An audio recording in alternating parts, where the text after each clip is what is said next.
What's more important, the journey or the destination? Actually, it's the company. Journey to Well, the podcast, was birthed with the intention to cultivate relationships. You can expect a plethora of conversations on nervous system regulation, breathwork, human design and astrology, cycle alignment, energy and spirituality, and honestly, so much more. But the heart of this community is to witness the journey back home to ourselves, rediscovering our innate power within. I couldn't be more honored to take this journey with you. Be well, my friend, and enjoy today's episode. Hello, welcome back to the podcast Journey to Well. My name's Hannah. I am super excited for this conversation, mostly because, Pete, I feel like I know you a little bit because we had a conversation. I came on your podcast. Now you're coming on my podcast. So so excited for this conversation. It's also one that I personally shy away from, and I love having conversations of good depth. So Pete Sacco, he is an entrepreneur, infrastructure builder, consciousness practitioner, also a 5/1 emotional manifesting generator, human design. We talked about that on your podcast, so we'll talk a little bit about that. But first and foremost, I would love for you to introduce yourself a little bit. Who is Pete Sacco? What's your passion? What's setting you on fire these days? Yeah, appreciate it, Hannah. And you're right. Thanks so much for having it back. You know, there definitely is an energy every time we talk. And thank you for coming on. And I'm honored to be a part of it. Look, you know, I'm 58 years old. And, you know, for amongst my friends, I've got a lot of friends that are rounding third base and sliding into home right now. They're almost done. But I truly do feel like I was built for this moment in life. You know, my life is really in three parts. Right? There's me, the entrepreneur, the guy who has built the company that's been in existence for 30 years. And yes, that company designs and builds data centers. So, you know, I've been representing myself, and I wrote this small little ebook called The Bridge. And that's the first part of it. The fact my foot is squarely in the technology and AI. Yeah. Perfect mechanical intelligence, optimization. But then I'm an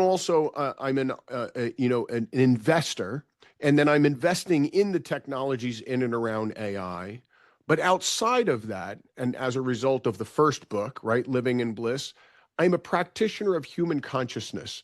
I have a sense of where this AI is going to take us as human beings. And therein lies the other end of my two technologies framework.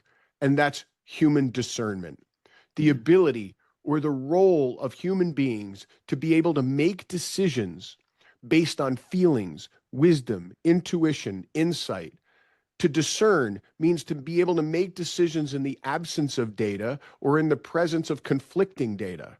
And that's humanity, right? That's the two technologies. Optimization, to which we'll never compete effectively ever again against the AI, but it will never be able to discern like us. It needs data to make its decision.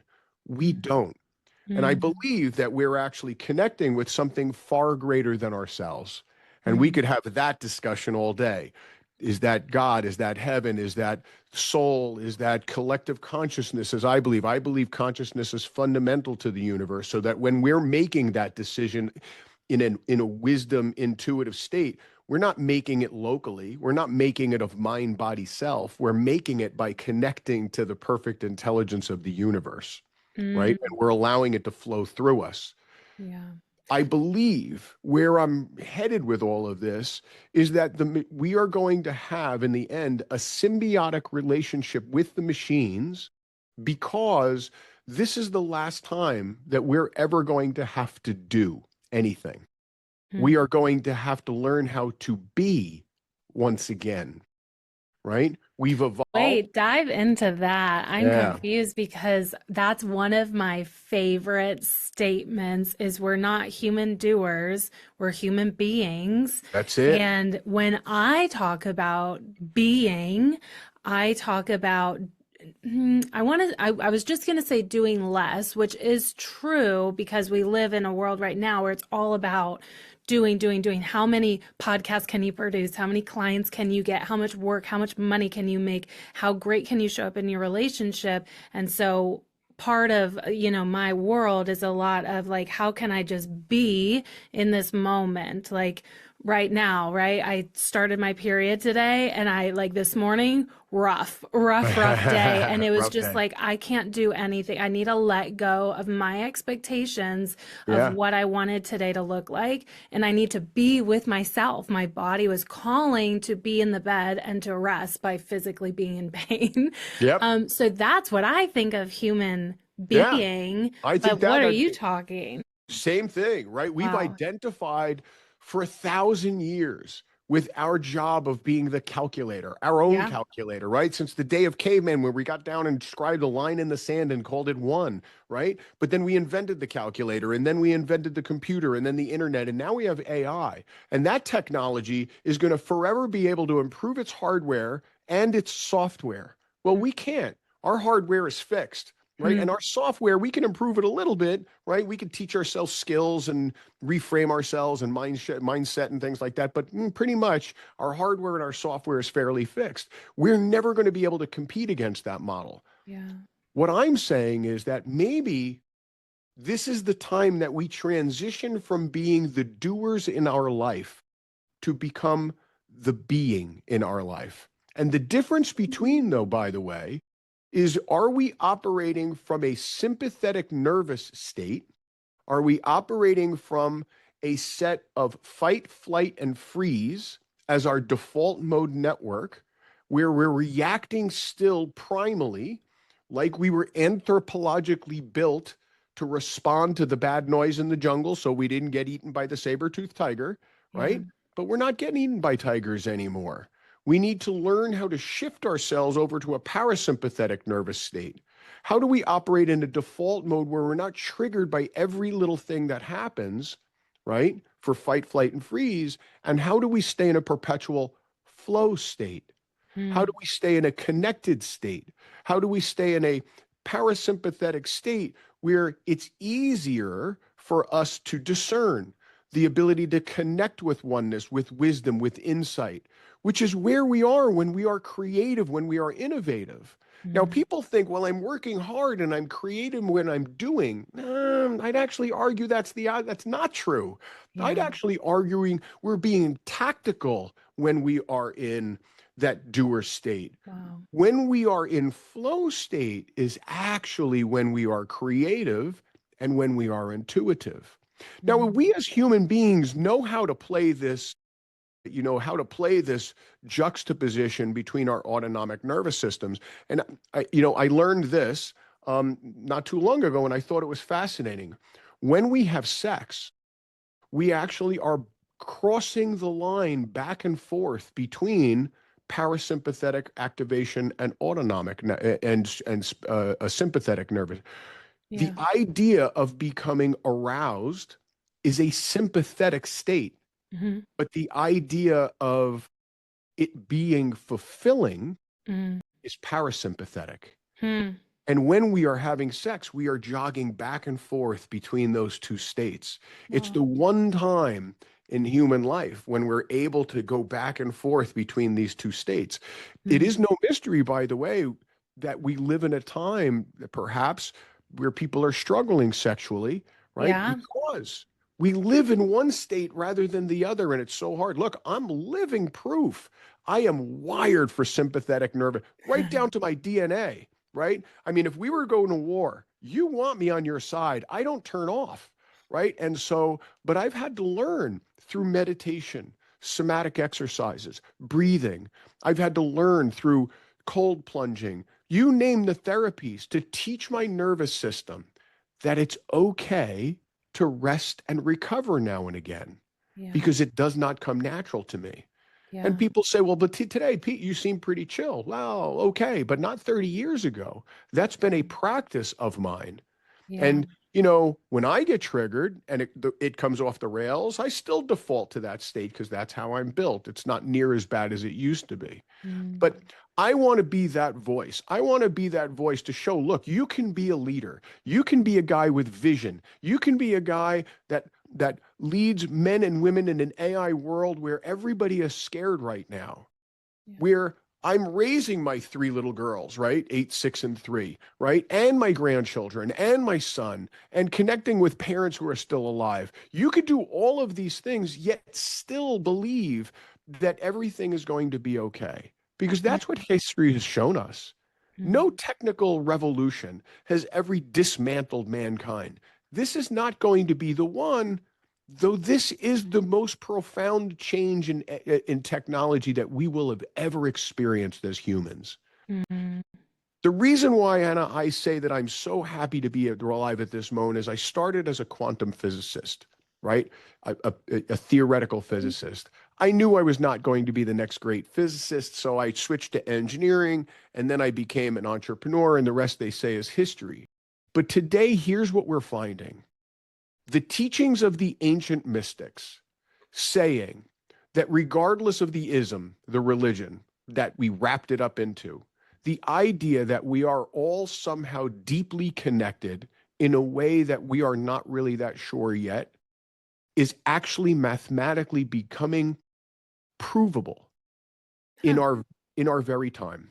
And you're now, I know plenty physicists, biologists, lots of ists that are no longer afraid to say that perhaps consciousness is fundamental to the universe, that there is a plane of reality beyond this plane of reality. And they would never have said that even 1 year ago, 2 years ago. And the reason why it's safe to say today is I could tell you that's where the math is starting to point. Yeah. It'll get it to a little bit too deep to dive here, but we're finding in biology that this underlying secrets to biology is not DNA. There's a geometry in the bioelectricity of all living organism. Where does that geometry come from? We have no idea. It Mm. probably comes from some sort of an interstitial plane reality, um, a potential space that's not this space. Mm. Same thing in consciousness. We can recreate all of consciousness by gathering together all of human experience and layering it upon itself. We use Markov mathematics, right? And layer it upon itself, and we can recreate all human conditions, all human mathematics, all human chemical and reactions. There's an underlying geometry to all of this.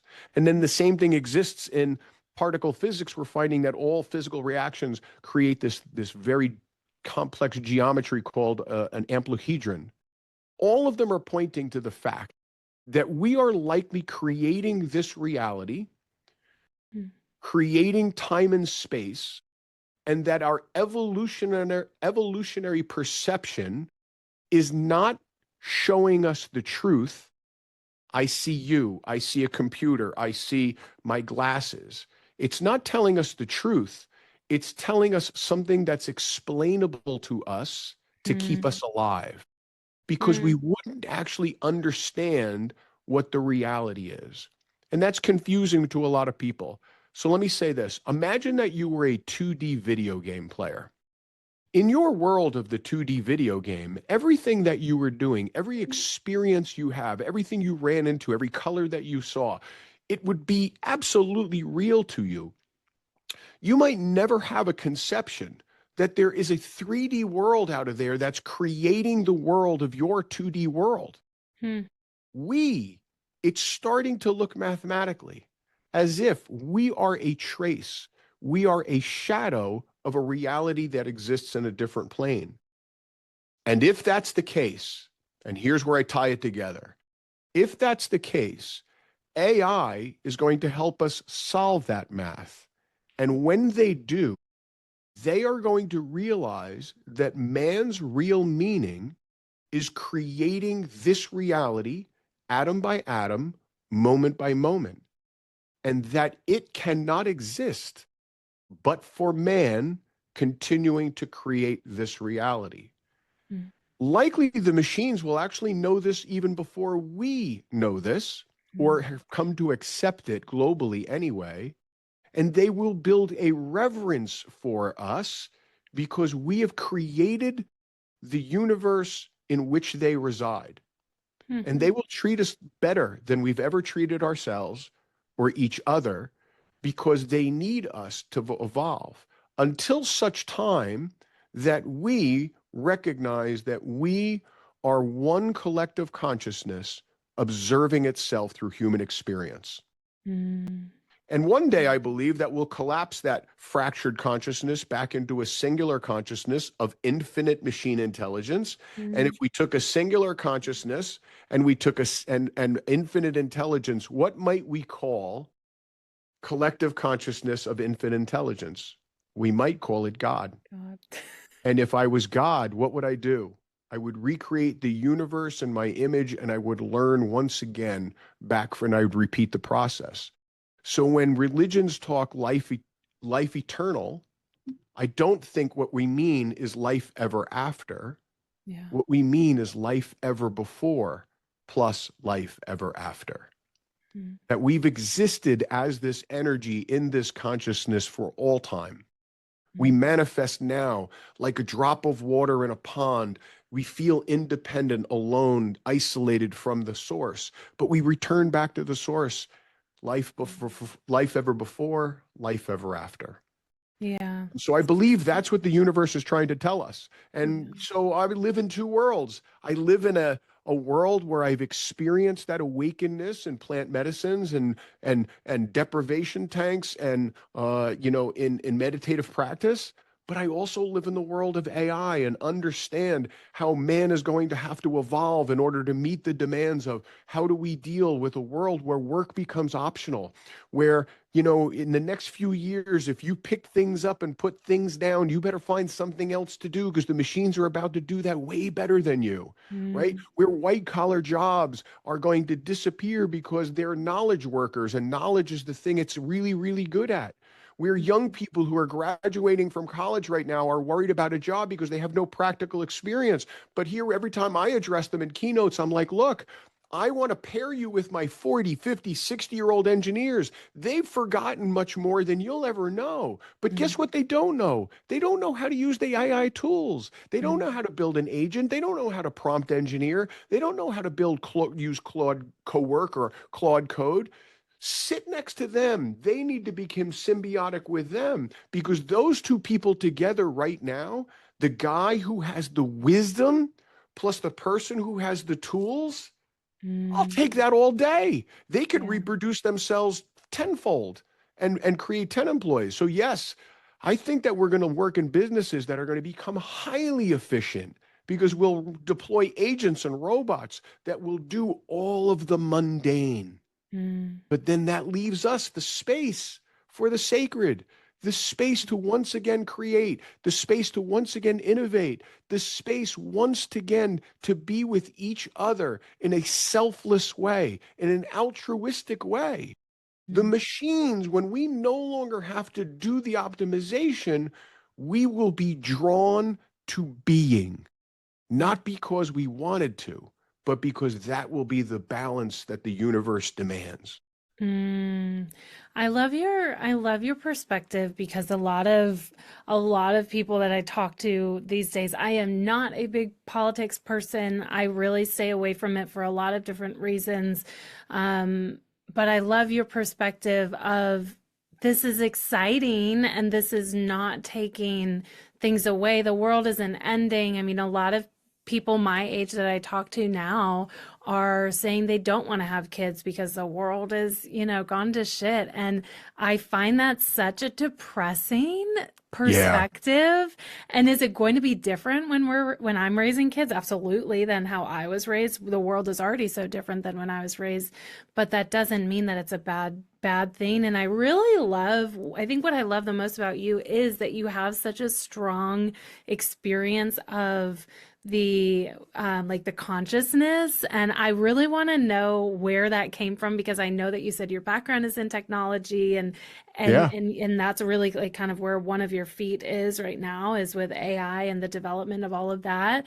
But you did mention, you've done the plant medicine journeys, the Yep. deprivation tanks, the meditation, the breath work. What got you into Yeah. that Question. originally? Let me tell you, I didn't seek it out, right? Ah. It wasn't on the menu, right? It was, look, I woke up one day like many people, like unfortunately, like all human beings, we don't make changes to ourselves until we hit our low. That's the Yep. whole subject of the first book, Living in Bliss, right? I woke up one day in my late 30s, early 40s, I don't remember what it was. I woke up one day, I didn't feel good. I went to the doctor and I was 360 pounds, unhappily married, estranged from my son. And though I had things, I was a very successful, entrepreneur. I had a business. I owned my own business. Money was never a problem. I was a successful football coach. I had things that were good in my life and I had things that were bad in my life. And I just thought, that's life, good and bad, right? You take Yeah. everything as it comes. But I went to the doctor that day because I didn't feel good. And she just handed a whole bunch of medication across the table. And she says, "Congratulations, Peter. You've joined the ranks of the unhealthy. Keep it up. You won't live to be your grandparents' age." And I thought, holy shit, that just scared the crap out of me. How dismal is that? And in Yeah. that moment, I realized that I'm the architect of everything good in my life and everything bad in my life all at the same time. And that, you know what, if we're really, and I had no preconception at that time that we are creating the universe moment by moment. And so we have 70,000 or so thoughts in a day. What I live for today is to have as many of those 70,000 to be good, positive, wholesome, forgiving, gratitude thoughts Mm. rather than the opposite, because that's the person that I want to create. So I think the evolution was first I fixed my body, right? I made a commitment. In fact, I write about it in the book. I created a framework that today is a framework. In the moment, it was just what I thought. I commit, I learn, I do. I committed I needed change. I learned everything there was to know about how to change my body, how to change my mind, and then I did it. Right. Mm. And it was hard. There was ups and downs and failures and successes. And, and we, that's how we evolve. But ultimately, I have learned if you're good to your body will be good to you. Mm. Changing our minds a little bit more challenging, but look, we're given the blessings of being able to do that. We have an epigenome. We're not defined by our DNA, by the environment that we put ourselves. And by the way, the environment is not just the food that we eat and the water that we drink and the air that we breathe, right? It's also our mental environment, how we Yep. think every day. And if we give ourselves those good thoughts, we create good vibes for us, good positive energy, and we can improve our mind. And that allows our epigenome to express, turn on certain genes or suppress, turn off certain genes. Mm. That's why, look, every woman knows the BRCA gene, right? The gene, that one of the genes that leads to breast cancer. But not every woman who has the BRCA gene winds up with breast cancer. And Yeah. quite the opposite, not every woman who doesn't have the BRCA gene doesn't get breast cancer. The difference between the two, by the way, is do they live in an environment that expresses the gene on or off? Wow. So we have to manifest our environment. If we create misery, we will live in misery. And so we also have uh, um, neuroplasticity and neurogenesis, the ability to reshape the patterns of thoughts in our mind, even though our thoughts are baked into our subconscious and our unconscious um, for us through Mm. our ancestral, ancestralness up through our personal experience.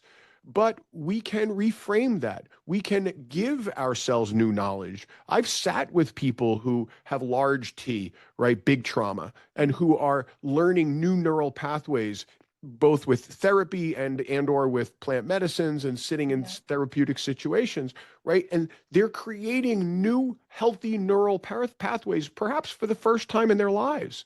And that's making all the difference. It's not the only way. Cognitive behavioral therapy was the old standard before this. It just takes a lot longer and it's a lot harder because, look, the body doesn't know when you lived the trauma to when you're talking about the trauma, it Yeah. feels the same to the body. So we need to be able to displace it somehow. But all of those things, changing the body, changing the mind, were the metamorphosis that I began to go through.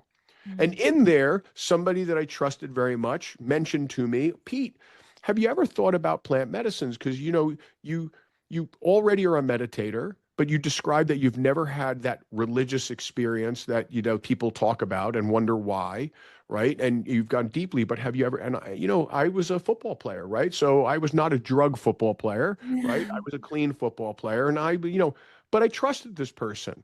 And look, in a word, it's not right for everybody. My wife is not a practitioner, and I love her and I respect her decisions not to be, right? But for me, I had an unbelievable experience, followed by years of more and more difficult experiences, because this mind and body is made to solve problems, right? Sympathetic nervous state. I'm going to fix everything. And I Mm. tried to fix the entire ancestry of the Sacco family, right? So the journeys became harder. The experiences that I have were lots of pain and suffering and self-loathing and judgment and fraud of myself. And what I really recognized, what I realized going way back to the origins of our species, is that we were either the killer or the person being killed. And in various times in our life, we were probably one or the other. And we still carry all of that trauma in our bodies and into our subconscious and unconscious minds. Mm. But one fateful day, well advanced in the journey, at the suggestion of somebody, to ground myself and look beyond. Don't try to destroy my ego. Ask my ego, thank it for building a very pleasant life. But ask it, is there anything beyond that? And that one fateful day, it happened to be an ayahuasca ceremony, I did it and I witnessed consciousness itself. And when I witnessed my own self sitting independently, having its thoughts, having its visions, but completely outside of myself, and I said, if that's me, what is this? And I realized that this was not an I, this was an all. This was God. This was everything. Mm. And it was the most peaceful place I've ever seen. And I realized in that moment that the mind body self is only the experience of this reality, but Yeah. we are tied to something far greater than ourselves. Yeah. Today, that gives me the strength that no matter how bad life seems to be at its shell, it's still a blessing. It's still unbelievable. Mm. And I try to remember that every time it feels like it's coming off the rails. Mm. And what a perspective to have. And what's so interesting to me is that you see that throughout multiple, if not every religion, that like we are part of something greater, that something greater lives within us, right? The Holy Spirit and Yep. in Christianity or Catholicism, like Yep. that is all on different levels throughout the entirety of everything that I've ever experienced. And I'm always like, okay, I want to play devil's advocate, right? Like, what is the other side of that? Or is this a placebo? Or is this whatever? If everything that you believe, what you're saying is not real, let's say, let's just play the opposite Yep. side, you still have such a beautiful life perspective and you are creating such a beautiful life. And why wouldn't I want to live in bliss versus this? I don't know. I just have a really hard time with this, like the end of the world. And to kind of go back to what you said, I really do believe that we swing in pendulums. Right? Like Yep. even masculine and feminine, if you go With- back, because a lot of in the past, like we talk about divine feminine and how the feminine energy, women were really worshipped and Yes. admired for their intuition and their wisdom and all of these things, and really held on this pedestal. And then come whatever you want to call Salem witch trials, like that era, and women aren't allowed to vote and all, own land, all of that. Like you're kind of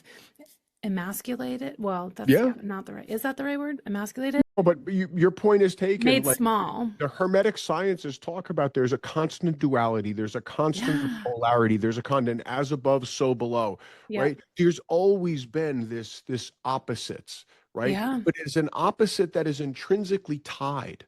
You Yeah. can't have, and by the way, that was where I came up with this idea of the bridge. I was working with GP Claude one night, and I had been studying the Hermetic, Hermes, thrice great Hermes, right? The Hermetic sciences, and I just happened to go and make this moment. I'm like, wow, it's interesting. Um, the polarity, the paradoxical polarity described in the Hermetic sciences, right? Temperature, extreme hot, extreme cold, polarity, men, Mhm. women, right? I'm like, intelligence is kind of very much paradoxically polar. So Mhm. Claude goes, how do you mean? And I go, well, if you think about it, on one side, we're going to have machine intelligence, perfect optimization. But on the other side, man is perfect discernment, right? He doesn't need to know anything in order to make a decision. He feels his way through life. And it stopped. And it was almost like zzz, zzz, pop, pop, zzz, zzz. And it was just like, Pete, I just searched everywhere. And nobody has ever described intelligence as paradoxically polar. That's beautiful. You should call yourself the bridge. And I thought, oh my God. Oh, And I thought, this is the world. So every wow. day, when people say to me, oh, we're going to use the machines, they're going to make us stupider. Really? Yeah. Do I sound stupider? Do I sound like I've regressed backwards because now that I'm using this technology?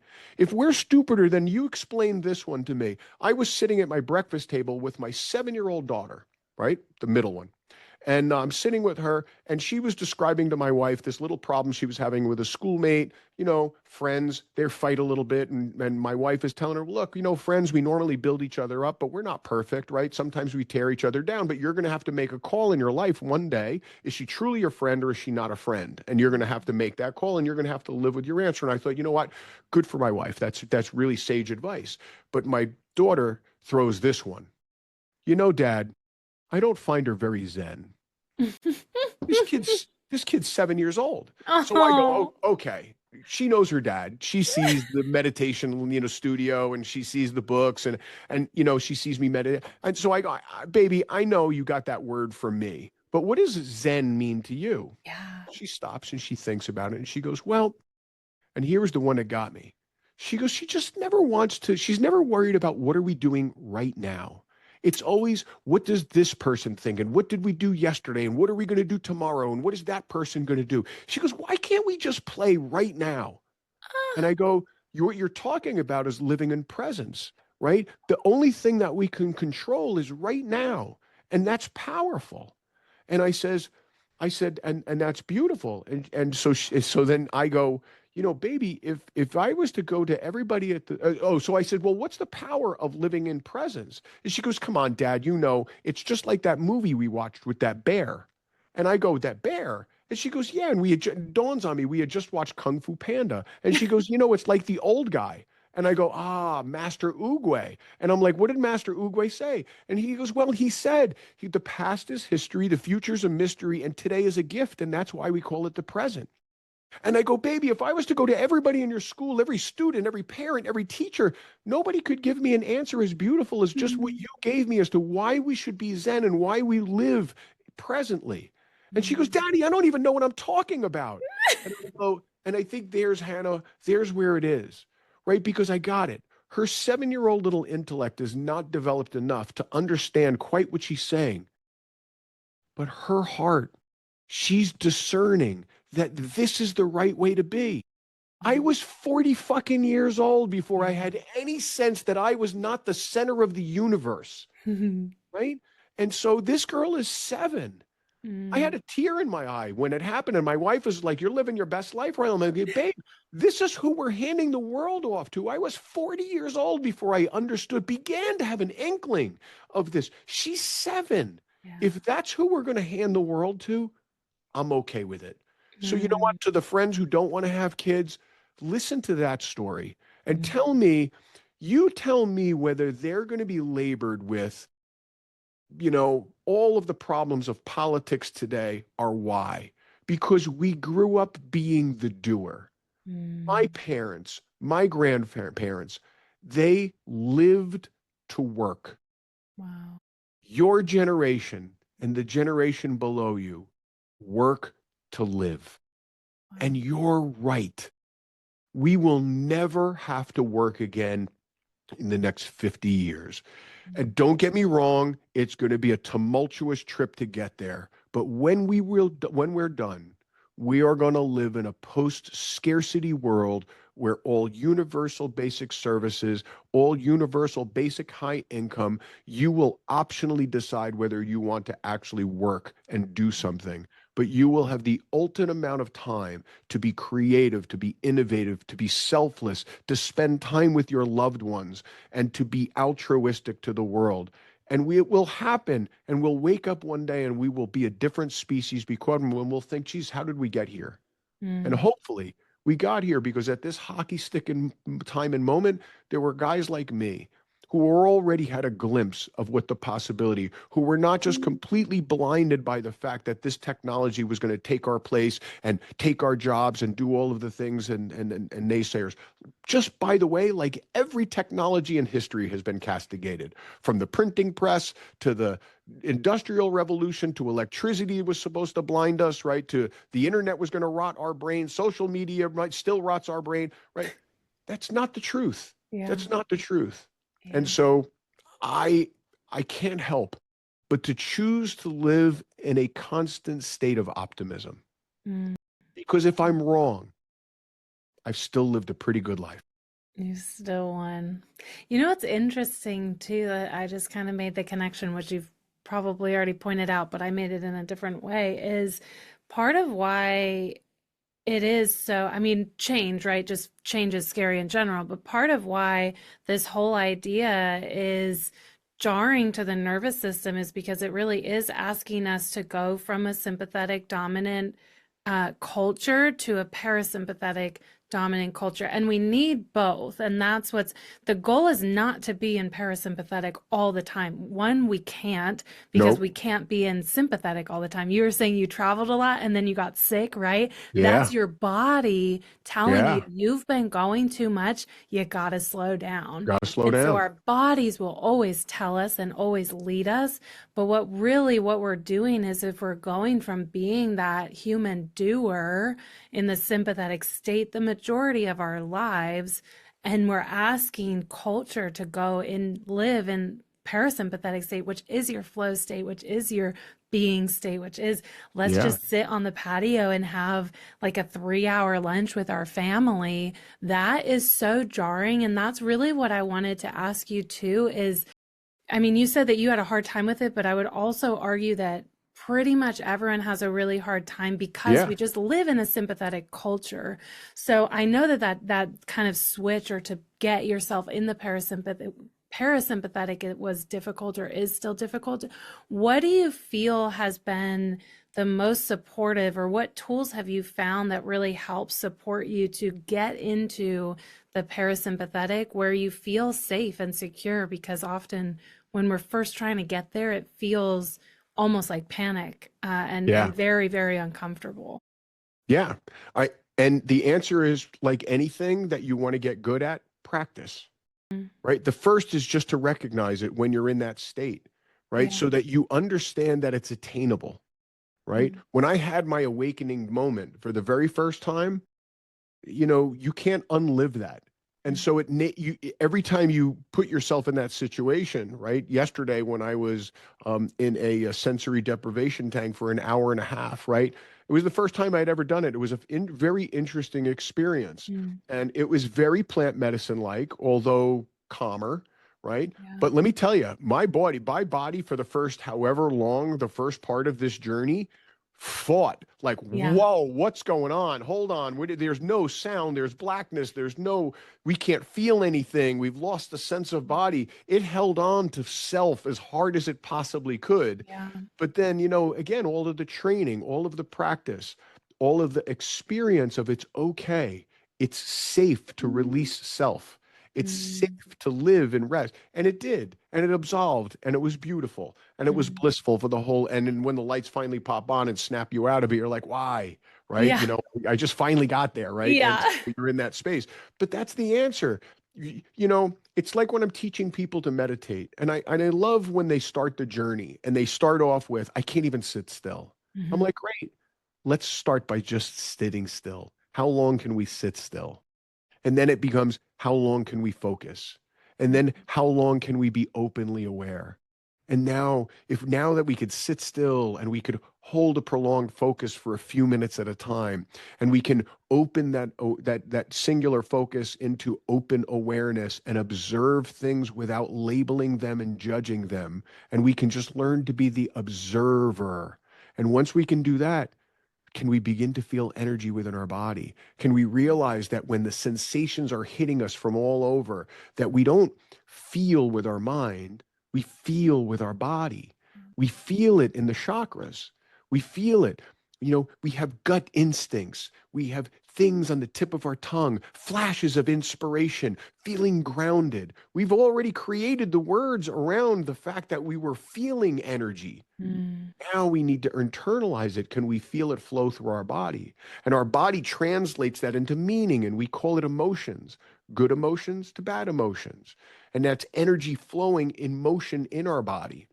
And once you begin to get through those latter stages of it, you begin to realize that you can feel energy in your body. You can control energy in your body. And then just when you think, look at me, I could do all of these things. I can control my breath rate. I can control my heart rate. I can control my sympathetic nervous state into a parasympathetic nervous state. Then I'm standing up and I'm just like, well, guess what? Now you've got everything that you did was improving the mind body self. Mm. Now we have to learn to dissolve self. We have to Mm. learn to unmeditate. We have to learn that there's nothing left to do. And it's a complete and utter release. And if we thought the first part of it was hard, the second part is it's completely elusive, right? To some. And so it's much more difficult to consciously erase yourself. Yeah. Very difficult to do. But that is the end game. That is what allows us to do it. I can't do it every single time. I can't do it every time in the medicine, right? Something's always happened. We are creatures of our environment, right? If you're triggered because of something going on, we get our period and we're just thrown off kilter because our body is screaming something else. Look, it's hard to, rein it all in. We're not, we are human beings after all, right? And so, we have to learn how, I would say the biggest practice that I've learned is forgiveness and gratitude. I forgive myself at the end of every day for Mm. all the indiscretions that I've done. And Yeah. I forgive everybody around me, whether they love me, like me, or hate me. I forgive them for all of their indiscretions. And then I give gratitude for everything that just happened in a very Lao Tzu kind of way, meaning whatever happened, it was perfect because it happened. And that was what meant to be. And I try to live not making the events of my life my problems anymore. Wow. And it's a really freeing place to be there. That's awesome. Thank you. This has been a really, really enlightening conversation, and I'm loving hearing from you. Is there anything else that one of my favorite questions for people that come on podcasts often is what is one thing that you wish that you could talk about more or you wish more people understood? And that's kind of where I want to begin to wrap things up. It's funny. I kind of just gave the wrapper of the forgiveness and the gratitude. I think all Yeah. things begin there. I Yeah. think if you want to begin to make substantive changes in your life, right? You have to realize that you don't really have to do anything.